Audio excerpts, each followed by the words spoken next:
The United States of America and their foreign policy towards the Americas has evolved and expanded their scope of interest progressively throughout the Republic's expansion and eventual rise to superpower status. When President Monroe announced what became to be known as the Monroe Doctrine, the United States foreign policy sought to isolate Latin American politics from the potential aggression of European empires.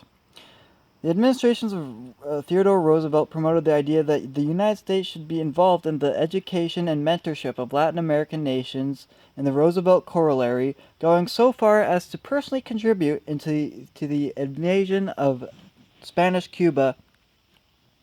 The early examples of American foreign policy are not simply relics of the past, but the building blocks of modern American foreign policy and the instinct of American policymakers.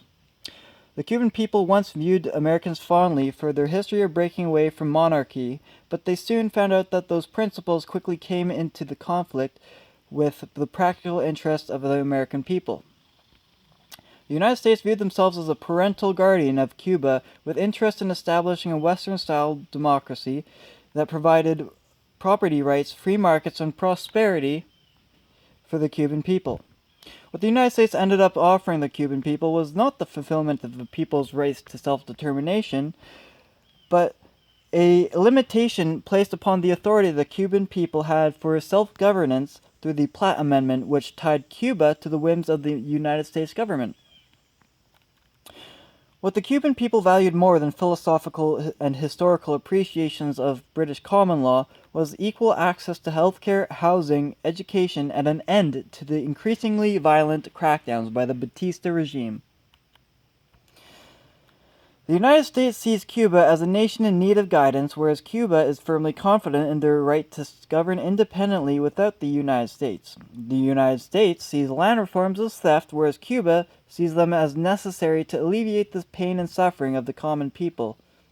The Cuban system is meant to provide the most basic of essential needs to their people, as they believe it's their obligation to do so, while the American system has over time adapted in a similar fashion to provide a basic welfare system. In their humble beginnings, it was up to charity, capitalism, and the church to provide health care and education. Throughout the Cold War up until today, the two countries have rarely seen eye to eye, and only recent presidents Jimmy Carter and Barack Obama have made serious attempts to bridge the divide. The United States has their eyes on their prize of regime change and opening markets, as well as the implementation of a liberal economic order.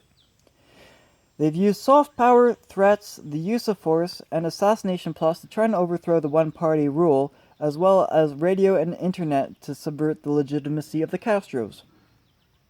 But today, Cuba's policy does not benefit the objectives of the Monroe Doctrine.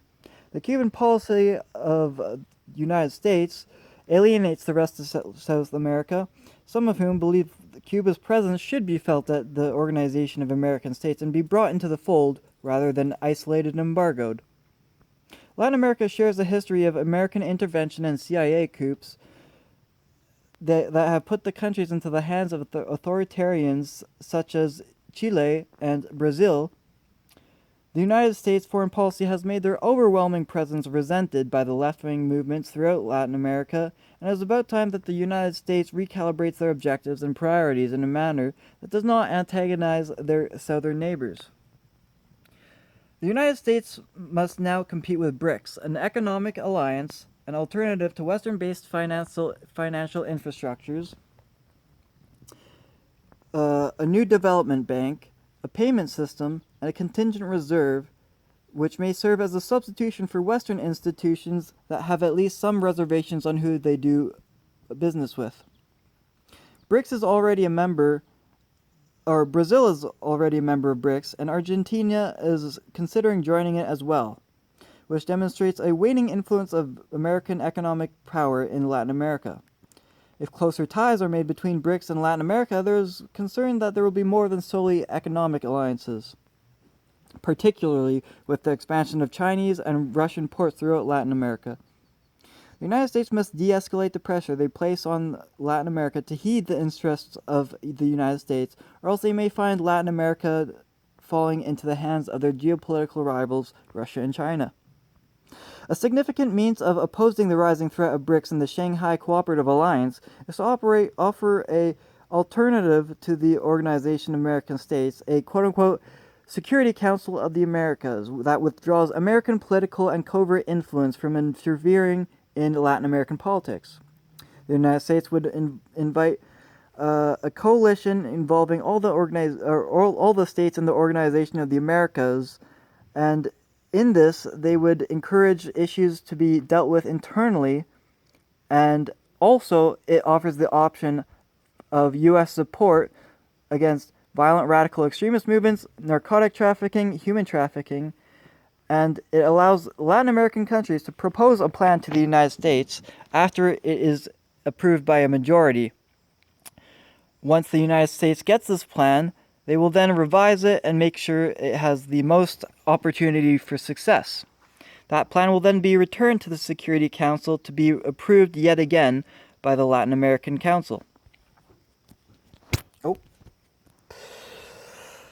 This will change the dynamics from a father-son relationship to one where the United States is the designated protector of the Latin Americas. This will allow Latin America to truly have the right to self-determination. In order to demonstrate a willingness to change, the U.S. will designate Guantanamo Bay as a special economic region in which medicine may be imported while Cuba is able to export their cigars, sugar, and rum free of embargo rules, as well as other goods. These exports would then be able to be brought from the special economic zone to the United States and other nations. Minor export taxes would be placed upon the goods, with 60% of that tax going to the Cuban government, 10% going to maintenance, and 30% going to the United States until they are able to pay off Guantanamo Bay and the investments the United States had put into it. Assuming that the Cuban government sees the benefits of trading with a free port, with close access to goods, they will be further encouraged to industrialize and expand their productivity.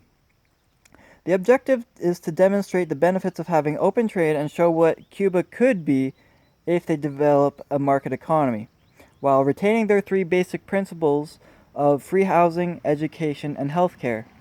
This would actually expand access to healthcare products from the global market and construction materials to expand their housing.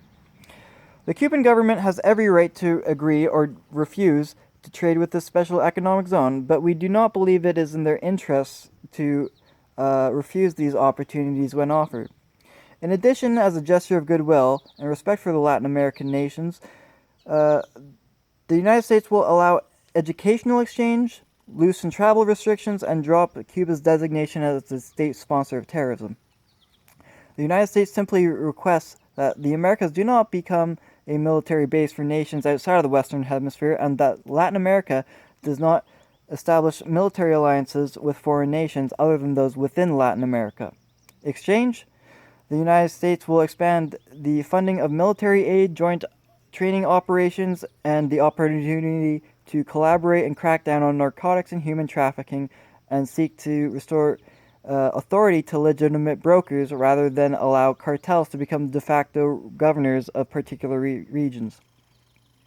Anti-corruption work must be conducted to combat cartels from bribing government officials, bureaucrats, politicians, and the police. However, it must be tackled at home domestically by the nation with support offered by the United States. However, this plan will be internally resisted by Cuban communist hardliners who are not interested in expanding economic markets and prefer centralized economies. There are simply ideological differences that cannot be ameliorated. However, it's important for the Communist Party to adapt, much like China and Vietnam, and allow for the expansion of market economies. The United States will maintain their official embargo. However, the Special Economic Zone will provide benefits to both the Cuban and U.S. tax revenue sources, and trade with Latin America will increase.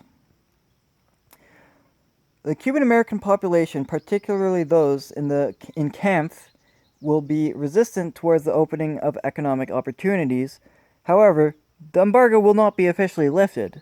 The economic zone will potentially further the liberalization of Cuba, which is the long-term interests of both the United States, Kampf, and others. This is a balanced approach, okay. This is a balanced approach that takes into consideration the United States' geopolitical interests while respecting Latin American and Cuban interests by disengaging from interference from their political institutions. This compromise does not satisfy any political party fully, but it functions to limit adversaries' efforts to expand their influence against the declining U.S.